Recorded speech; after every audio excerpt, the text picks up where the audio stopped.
श्री सद्गुरुनाथ महाराज की जय। आज हम सभी श्रवण करेंगे तत्व चिंतामणि भाग 3 से ध्यान सहित नाम जप की महिमा।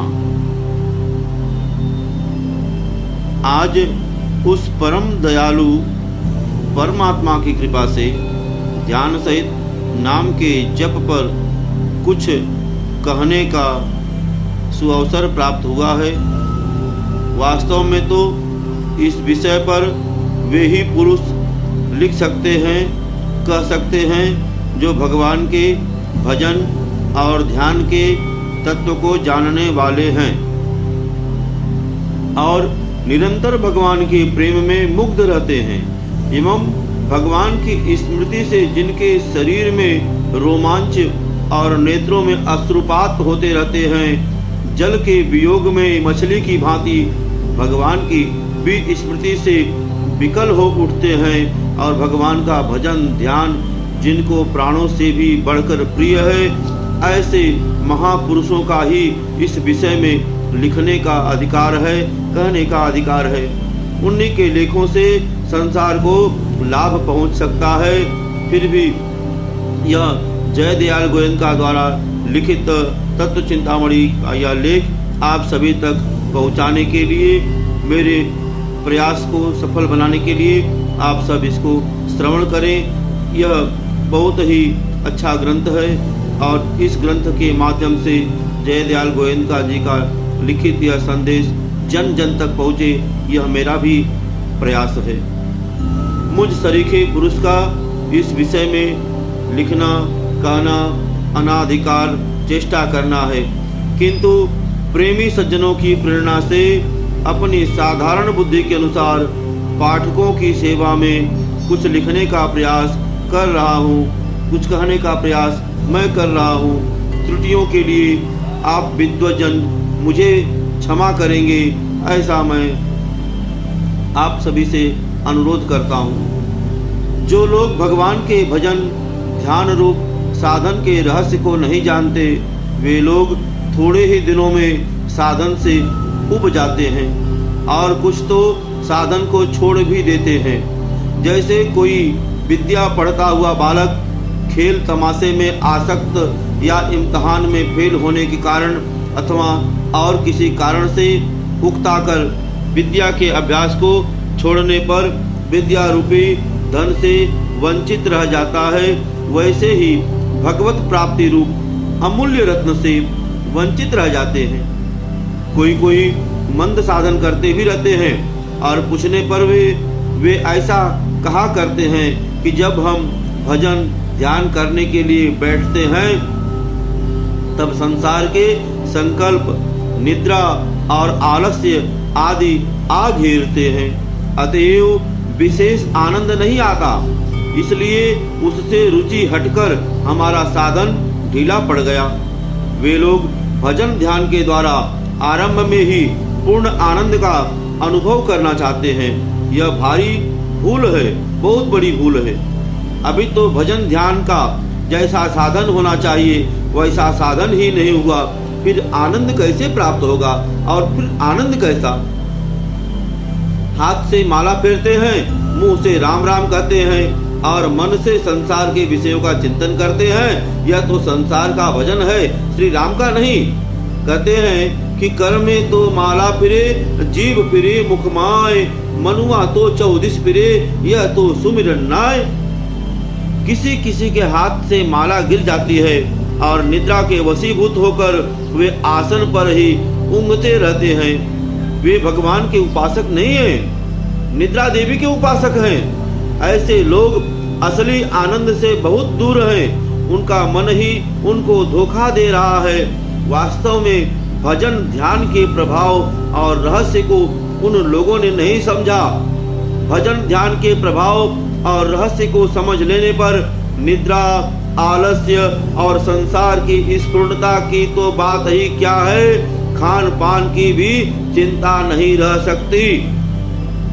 रात दिन भजन ध्यान की ही धुन सवार हो जाती है। जैसे रुपयों के प्रभाव से मोहित हुए व्यापारी, वैद्य, डॉक्टर, वकील, बैरिस्टर, पंडित आदि सभी लोग विषय संपत्ति को प्रधान समझने वाले समय को धन कमाने में ही व्यय करते हैं। इससे अतिरिक्त उनको दूसरी बात अच्छी ही नहीं लगती। वैसे ही उनको भी भगवत ध्वजन के सिवा और कोई चीज अच्छी नहीं लगती। उनको तो मधुर से भी मधुर और पवित्र से भी पवित्र ध्यान सहित हरि का नाम ही मंगलमय प्रतीत होता है। इस घोर कली काल में सुख साध्य और सर्वोत्तम साधन ध्यान सहित भगवान का भजन ही है। ब्रह्मा से लेकर स्तंभ पर्यंत सारा संसार क्षण भंगुर और नाशवान है। केवल एक विज्ञानानंद घन परमात्मा ही सत्य वस्तु है। इसलिए जो सदा सर्वदा हम लोगों को भगवान का भजन ध्यान करना ही सिखलाता है, वही माता है, वही पिता है, वही गुरु है और वही हमारा सच्चा बंधु है। संसार में इससे बढ़कर हमारे लिए और कोई भी आवश्यक कार्य नहीं है। स्वास्थ्य का कुछ विश्वास नहीं है। इसलिए जब तक स्वास्थ्य अच्छा है, वृद्ध अवस्था और मृत्यु दूर है, तभी तक जो कुछ करना हो अति शीघ्रता के साथ कर लेना चाहिए। अहो भयंकर कष्ट है, भारी आपत्ति है, जो कि विषय रूपी कांच के लिए भजन ध्यान रूपी अमूल्य रत्न को लोग भूल रहे हैं, विसार रहे हैं। प्रिय पाठकगण, उठो, जागो, सावधान हो और अमृतमय हरि के नाम और गुणों को कानों के द्वारा सुनो तथा वाणी के द्वारा कीर्तन करो और मन से उनके स्वरूप का ध्यान करो। संपूर्ण संसार के भोगों को तृण के समान समझकर त्याग कर शरीर से भगवान की सेवा करो और अपने इस अमूल्य समय का अमोलक कार्य में ही उपयोग करो। कर्मों का अनुष्ठान करते समय भी चित्त से भगवान को मत भूलो। पाप, प्रमाद और आलस्य में दुख और दोषों को देखकर इनसे दूर हटो। विषयासक्त, नास्तिक और प्रमादी पुरुषों के नजदीक भी मत जाओ और दीन दुखी मनुष्यों की सेवा करो। मान प्रतिष्ठा कीर्ति को कलंक के समान समझो। सम दम तितिक्षा आदि अमृतमय साधनों का सेवन करो। काम, क्रोध, लोभ, मोह आदि कूड़े कचूड़े को निकालकर हृदय रूपी घर को पवित्र करो। शीत, उष्ण, सुख दुख आदि क्षणिक और नाशवान है, इसलिए इनसे व्यथित मत हो, अर्थात सदा समचित रहो या पूर्वकृत कर्मों के अनुसार ईश्वर का किया हुआ विधान समझकर इनको सहर्ष स्वीकार करो। शील, विद्या, गुण, त्याग और तेज आदि में जो वृद्ध है, ऐसे सदाचारी सज्जन महात्माओं के चरणों का सेवन करो। ऐसे पुरुषों का संग तीर्थ सेवन से भी बढ़कर है, इसलिए कुतर्क को छोड़कर उनके लिए दिए हुए अमृतमय उपदेश का भगवत वाक्यों के समान आदर करो।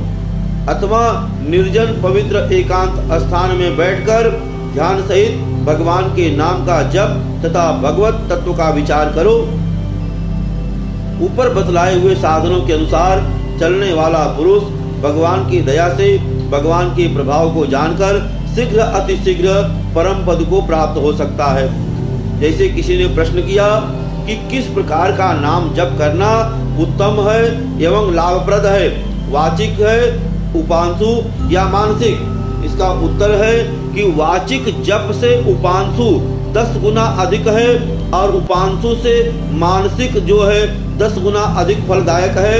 कहते हैं मनुस्मृति में कि विधि यज्ञ जप यज्ञो विशिष्टो 10 भिर्गुणै उपांशु स्वायक्षत गुणा सहस्रो मानस स्मृतः। अग्निहोत्र और क्रिया यज्ञ की अपेक्षा जप यज्ञ 10 गुना श्रेष्ठ है, उपांशु जप 100 गुना श्रेष्ठ है और मानस जप 1000 गुना श्रेष्ठ है।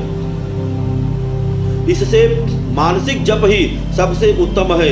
मानसिक जप श्रद्धा पूर्वक नित्य निरंतर किया जाए तो वह और भी विशेष लाभप्रद हो जाता है। वही जप निष्काम प्रेम भाव से किया जाए तो फिर उसकी महिमा का कोई वर्णन ही नहीं कर सकता। फिर प्रश्न किया कि क्या केवल नाम के जप से ही इष्ट देव के स्वरूप का दर्शन हो सकता है, या जप के साथ साथ इष्ट देव के स्वरूप का चिंतन करना भी आवश्यक है? उत्तर है कि श्रद्धा पूर्वक प्रेम से किए हुए केवल जप से ही इष्ट देव का साक्षात दर्शन हो सकता है। महर्षि पतंजलि ने कहा है कि स्वाध्यायादिष्ट देवता संप्रयोग, योग पातंजलि में इष्ट देव के नाम के जप से इष्ट देव का साक्षात दर्शन होता है। यदि इष्ट देव का निरंतर चिंतन करते हुए उपयुक्त प्रकार से जप किया जाए तो उसकी प्राप्ति और भी शीघ्र हो जाती है। इसलिए जप के साथ साथ ईश्वर के स्वरूप का चिंतन अवश्य करना चाहिए। महर्षि पतंजलि ने कहा है कि तज्जप अस्त तत अर्थ भावनम, योग पातंजलि में उस परमेश्वर के नाम का जप और उसके अर्थ का यानी स्वरूप का चिंतन करना, इसी का नाम और ईश्वर प्राणिदान एवं ईश्वर की शरण समझना चाहिए। इससे सब विघ्नों का नाश एवं परमात्मा के स्वरूप की प्राप्ति भी हो जाती है। अब प्रश्न है, जप के सात्विक, राजस और तामस तीन भेद किस कारण से होते हैं? उत्तर है कि जप के सात्विक, राजस और तामस भेद होने में हमारा भाव ही प्रधान कारण है। श्रद्धा, प्रेम तथा निष्काम भाव से भगवत प्रीत्यर्थ किया हुआ जप सात्विक समझा जाता है। इस लोक और परलोक के भोगों की प्राप्ति के लिए एवं मान बढ़ाई प्रतिष्ठा के लिए किया हुआ जप राजसिक समझा जाता है, और दूसरों के अनिष्ट के लिए अज्ञान पूर्वक किया हुआ जप तामसी समझा जाता है। तो प्रश्न है कि कौन से नाम का जप विशेष लाभप्रद है? राम राम या ओम ओम या शिव शिव या नारायण नारायण इत्यादि इत्यादि। तो इस प्रश्न का उत्तर है कि ईश्वर के सभी नाम समान हैं, इसलिए जिसका जिस नाम में प्रेम हो उसके लिए वही नाम विशेष लाभप्रद है, अमृतमय है और इस संसार में अत्यंत सुखप्रद है। प्रश्न है कि जप के साथ ध्यान भगवान के निराकार स्वरूप का करना चाहिए या साकार स्वरूप का? उत्तर है, इसमें भी साधक की रुचि ही प्रधान है। जिसकी निराकार स्वरूप में रुचि हो उसके लिए तो निराकार का ध्यान, और जिसकी साकार में रुचि हो उसके लिए साकार का ध्यान लाभदायक है। निराकार और साकार को व्यापक अग्नि और प्रज्वलित अग्नि की भांति अभिन्न रूप समझकर उसके रहस्य और प्रभाव को जानते हुए जो निराकार के सहित साकार का ध्यान करता है वह सर्वोत्तम है। फिर प्रश्न उठता है कि कितनी संख्या में जप करने से इष्ट देव के साक्षात दर्शन हो सकते हैं, और शास्त्रों में कौन से नाम जप की विशेष महिमा लिखी गई है? अब इसका उत्तर है कि संख्या के विषय में सब जगह एक नियम नहीं मिलता, किंतु भगवान के नाम जप की महिमा अधिकांश में सभी शास्त्रों में पाई जाती है। कहते हैं कली संतरणों निखत में लिखा है कि हरे राम राम राम हरे हरे, हरे कृष्ण कृष्ण कृष्ण हरे हरे। इस षोडश नाम वाले मंत्र का 3.5 करोड़ जप करने से सब पापों का नाश होकर परमात्मा की प्राप्ति हो जाती है। रामायण में श्री राम नाम की, श्रीमद् भागवत में श्री कृष्ण आदि नामों की एवं महाभारत में गोविंद, हरि, नारायण, वासुदेव आदि बहुत से नामों की तथा श्रुति स्मृतियों में ओम तत् सत आदि नामों के जप की विशेष महिमा लिखी है। ऐसे ही प्रायः सभी नामों की शास्त्रों में जगह जगह भूरी भूरी प्रशंसा और महिमा गाई गई है कि कलि कलमस मत्युग्रम नारकार्ति प्रदम नृणाणम प्रयाति वीर्यम सद्य सकृत कृष्णस्य संस्मृति। विष्णु पुराण में कि कलि के अत्यंत उग्र पाप जो कि मनुष्यों को नरक की पीड़ा देने वाले हैं, श्री कृष्ण का एक बार भी भली प्रकार स्मरण करने से तुरंत वह पाप विलीन हो जाते हैं। कहते हैं कि स कृतो स्मृतो अपि गोविंदो नृणा जन्म सतै कृतम पाप राशि दह्यत्यासु तुल राशि मिवानल। श्री गोविंद एक बार भी स्मरण किए जाने से मनुष्यों के सैकड़ों जन्मों में किए हुए पापों के समूह को उसी प्रकार शीघ्र ही भस्म कर देते हैं जैसे रुई के ढेर को अग्नि। हरिहरति पापानि दुष्ट चित्तेरपि अस्मृतः अनिच्छयापि स अस्पृष्टो द अत्येव हि पावकः। कि दुष्चरित पुरुषों द्वारा भी स्मरण किए जाने पर भगवान श्री हरि उनके समस्त पापों को हर लेते हैं जैसे अग्नि अनिच्छा से स्पर्श करने पर भी जला ही डालता है। न तावत पापमस्तिह यावन् माहतम हरे अतिरेक भयादाहु प्रायश्चान्तरः वृथाः। हरि के नाम का जप करने से जितने पाप नष्ट हो सकते हैं उतने पाप संसार में है ही नहीं। इसलिए अधिक पापों के भय से अन्य प्रायश्चितों का करना व्यर्थ बतलाया है। आचारहीनो अपि मुनि प्रवीरः भक्त्या विहीनो अपि विनिंदितो अपि कि तस्यम नारायण शब्द मात्र तो विमुक्त पापो विशते अच्युताम गतिम। हे मुनिश्रेष्ठ, भगवान के नाम का जप करने वाला मनुष्य यदि आचारहीन हो, भक्तिहीन हो तथा निंदनीय भी है तो भी उसको क्या भय है, क्योंकि नारायण शब्द के उच्चारण मात्र से वह पाप रहित होकर परम अविनाशी गति को प्राप्त हो जाता है। ज्ञानतो अज्ञानतो वापि वासुदेवस्य कीर्तनात् तत्सर्वं विलयम याति तो यह अस्तम लवणम यथा। जानकर अथवा बिना जाने भी वासुदेव का कीर्तन करने से समस्त पाप जल में पड़े हुए लवण के समान लीन हो जाते हैं। ओमित्येकाक्षरं ब्रह्म व्यवहारामानुस्मरणः यह प्रयात तज्जन्तेहं स याति परमां गतिम। जो पुरुष ओम इस एक अक्षर रूप ब्रह्म का उच्चारण करता हुआ और उसके अर्थ रूप मेरा चिंतन करता हुआ शरीर त्याग करता है वह परम गति को प्राप्त हो जाता है।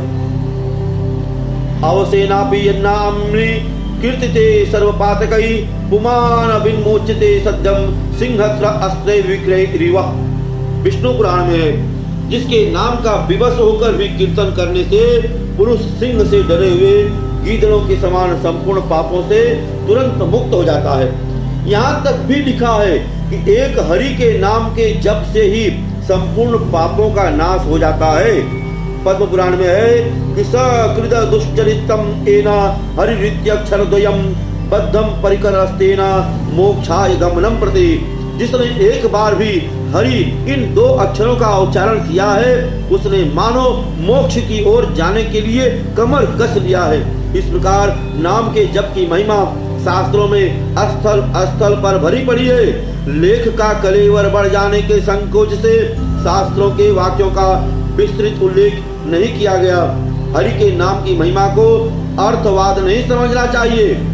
जो कुछ महिमा शास्त्रों में लिखी है वह ध्रुव सत्य है, परंतु श्रद्धा और प्रेम की कमी के कारण नाम का प्रभाव समझने में नहीं आता तथा फल भी पूरा नहीं मिलता। ईश्वर की प्राप्ति के विषय में संख्या का नियम सब जगह ठीक ठीक लागू नहीं पड़ता। प्रेम और श्रद्धा जिसमें जितनी अधिक होती है उसको उतनी ही जल्दी भगवत प्राप्ति होती है।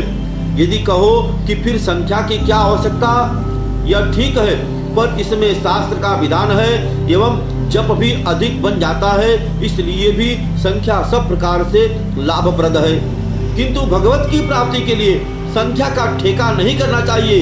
ठेका करने वाला सच्चा भक्त नहीं है।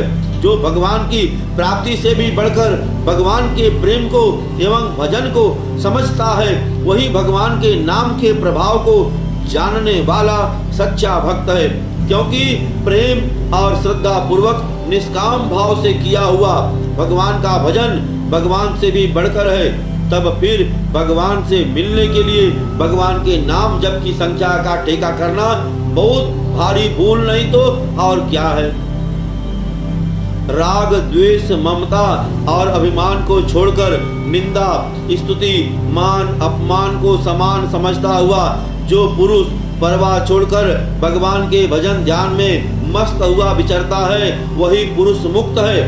प्रश्न है कि भगवत प्राप्ति को कोई तो बहुत ही कष्ट साध्य बतलाते हैं। उत्तर है भगवत प्राप्ति कष्ट साध्य भी है और सुख साध्य भी है। जो कष्ट साध्य मानते हैं उनके लिए कष्ट साध्य है, और जो सुख साध्य मानते हैं उनके लिए सुख साध्य है। भगवान में जिनकी श्रद्धा और प्रेम कम है उनके लिए भगवत प्राप्ति कष्ट साध्य है, और जिनका भगवान में प्रेम और विश्वास है उनके लिए भगवान की प्राप्ति सुलभ है। भगवत प्राप्ति में श्रद्धा और प्रेम ही प्रधान है। नित्य निरंतर चिंतन करने वाले भक्तों के लिए तो भगवान की प्राप्ति सुलभ एवं सुख साध्य ही है, क्योंकि भगवान ने स्वयं गीता में कहा है कि अनन्य चेता सतम यो मा स्मृति नित्य तस्याहम सुलभम पार्थम नित्य युक्त से योगिना, कि हे अर्जुन, जो पुरुष मेरे अनन्य चित्त से स्थित हुआ सदा ही निरंतर मेरे को स्मरण करता है, उस निरंतर मेरे में युक्त हुए योगी के लिए मैं सुलभ हूँ, अर्थात सहज में ही प्राप्त हो जाता हूँ। और भी कहा है कि राज विद्या राजगुह्या पवित्रमिदम् उत्तमम् प्रत्यक्षावगमम् धर्म्यं सुमुखम धर्मम सुसुखम कर्तव्यम अप्रियम कर्तुम अप्रियम। कहते हैं कि राज विद्या राजगुह्या पवित्रमिदम् उत्तमम् प्रत्यक्षावगमम् धर्म्यम सुसुखम कर्तव्यम अप्रियम। यह रहस्य सहित भगवत तत्व का ज्ञान सब विद्याओं का राजा तथा सब गोपियों का भी राजा एवं अति पवित्र उत्तम प्रत्यक्ष फल वाला और धर्मयुक्त है, साधन करने में बड़ा सुगम और अविनाशी है। भगवान के इन वचनों से और युक्तियों से भी भगवान की प्राप्ति कष्ट साध्य प्रतीत नहीं होती। भगवान ने अपनी प्राप्ति का सुलभ उपाय अपना निरंतर चिंतन करना ही बतलाया है। भला बताओ तो सही, भगवान के निरंतर चिंतन करने में भी क्या कोई कष्ट है? यदि इसमें भी कष्ट है तो फिर सुख किस में है? भगवान का चिंतन करने से तो सर्व पापों का, अवगुणों का और दुखों का नाश होकर उत्तरोत्तर परमानंद एवं परम शांति की वृद्धि होती जाती है। आरंभ से लेकर अंत तक साधन और सिद्धि में आनंद ही आनंद है। इसलिए उस आनंद स्वरूप साध्य देव ने इससे बढ़कर दूसरा कोई सुलभ उपाय नहीं बतलाया। फिर कष्ट साध्य कैसे, बल्कि सुलभ और सुख साध्य ही कहना युक्त है। प्रश्न है, भगवान के भजन ध्यान को आरंभ से लेकर अंत तक आनंददायक समझकर साधक निरंतर भजन ध्यान करना चाहता है और अपनी शक्ति के अनुसार कोशिश भी करता है, किंतु फिर भी वह होता नहीं। इसमें क्या कारण है? उत्तर है, श्रद्धा और प्रेम की कमी होने के कारण यथोचित चेष्टा नहीं की जा सकती, इसलिए भजन ध्यान निरंतर नहीं बनता है। प्रश्न उठता है कि भगवान में अतिशय प्रेम और श्रद्धा होने के लिए साधक को क्या करना चाहिए? उत्तर है, भगवान के गुण और प्रभाव का तत्व जानने से श्रद्धा होती है और श्रद्धा से प्रेम होता है, और भगवान के प्रेम प्रभाव गुण और रहस्य की अमृतामयी कथाओं का उनके प्रेमी भक्तों द्वारा एवं शास्त्रों द्वारा श्रवण पठन और मनन करके उनके अनुसार चलने से भगवान के गुण प्रभाव का रहस्य समझ में आ जाता है। इसमें उन्हें पूर्ण श्रद्धा और अनन्य प्रेम हो सकता है। किसी में भी क्यों न हो, जितना जितना उसका प्रभाव समझ में आता है उतनी उतनी श्रद्धा बढ़ती चली जाती है। जितनी श्रद्धा होती है उतना ही प्रेम हो जाता है, और श्रद्धा प्रेम के अनुसार ही भजन ध्यान का साधन तेज होता चला जाता है। अतएव भगवान में पूर्ण श्रद्धा और अनन्य प्रेम होने के लिए उन महापुरुषों का संग करना चाहिए जिनका भगवान में अनन्य प्रेम और अतिशय श्रद्धा है, जो नित्य निरंतर निष्काम प्रेम भाव से भगवान को भजते हैं। ऐसे महापुरुषों के संग से ही भगवान में पूर्ण श्रद्धा और अनन्य प्रेम होता है। ऐसे महापुरुषों का संग नहीं मिले तो श्रद्धालु उत्तम जिज्ञासु पुरुषों का संग और सत्य शास्त्रों का श्रद्धा पूर्वक विचार करना चाहिए। हमारे वेद पुराण में 18 महापुराण हैं और कई उप पुराण हैं, 6 शास्त्र हैं, 4 वेद हैं। इनको श्रद्धा पूर्वक पठन पाठन में अध्ययन में अध्यापन में लाना चाहिए। सारांश यह है कि संसार में निष्काम भाव से किए हुए भजन ध्यान के समान भगवत प्राप्ति का और कोई भी सहज और सुगम उपाय नहीं है। वह होता है सत्पुरुषों के संग और सत्य शास्त्रों के विचार करने से। अतएव निष्काम प्रेम भाव से निरंतर भजन ध्यान होने के लिए सत्पुरुषों का संग एवं सत्य शास्त्रों का विचार तत्पर होकर करना चाहिए। 18 पुराण है, किसी भी एक पुराण से आप शुरुआत करिए। पुराणों को पढ़िए, पठन करने से अध्ययन करने से आपके अंदर धीरे धीरे जो है भगवत भक्ति प्रवेश करेगी और आपकी जिज्ञासा बढ़ती जाएगी। एक पुराण व 18 पुराण पढ़ने के लिए आपको कितना समय लगेगा, यह सोचिए, विचार करिए कि क्या हमारे जीवन में, हमारे भारतवर्ष में और जो हमारे धर्म ग्रंथ है, इन 18 पुराणों को क्या हम श्रवण कर सकते हैं? हमारे पास इतना समय है? जो ऐसा समझकर, समय को बहुमूल्य समझकर इन 18 पुराणों का अध्ययन करेगा, उसे अवश्य भगवत भक्ति प्राप्त होगी। श्री कृष्ण भगवान की जय। श्री सद्गुरुनाथ महाराज की जय। धर्म की जय हो, अधर्म का नाश हो, प्राणियों में सद्भावना हो, विश्व का कल्याण हो।